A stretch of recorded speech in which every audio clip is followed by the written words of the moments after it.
So I go over testing. So one of the key things that I talk about a lot is when you're studying for the exam, you've got to really stick with the book. You can know certain things. For example, Carrie asked about the clock method. When it comes to the clock method, they talk about the clock, the labrum like a clock. So here's your glenoid, and then here's your labrum, right?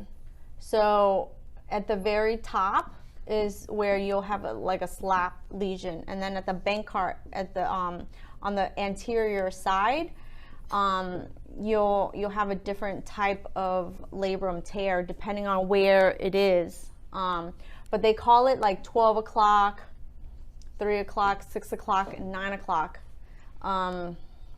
So they talk about it like the clock method. I don't know if there's another part in the chapters that they might talk about the clock method, but in the very first parts of the chapter, they talk about the globe.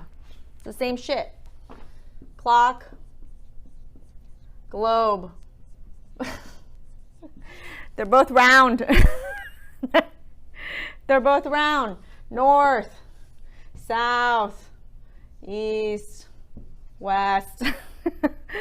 You know, you gotta look at these similarities about it. So this is, you know, superior.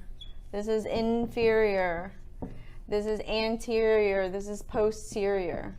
So when you look at it, it's kind of like it's still all the same thing. They're just talking about the glenoid as being round and the different positions.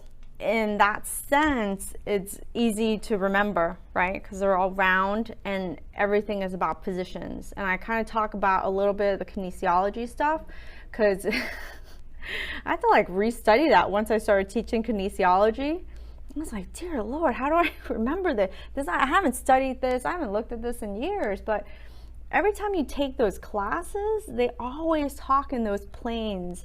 And then because you don't do it a lot, you have to like, your brain is like translating the, okay, hold on, sagittal. Okay, I'm trying to remember, which way was it? Like, how do I divide my body? Right? Yeah, same thing when I first started taking classes. I mean, I would sit there and I'm like, I think I need to translate this shit when I get home because I just didn't know what they were talking about half the time. But if you kind of listen to that portion of it, I just slowly, you know, go over a little bit just to remind you, because that's all it is. When they talk about it in the book, your brain, when you're reading it, your brain almost is slowing down a little bit and be like, okay, well, hold on. Are they talking about flexion, extension? But they kind of trick you, and they're not doing it on purpose. But each person writes a chapter, right? It's not like the same, you know, like in my book, I wrote 10 chapters. I wrote all 10 chapters, so my language and how I write it is the same.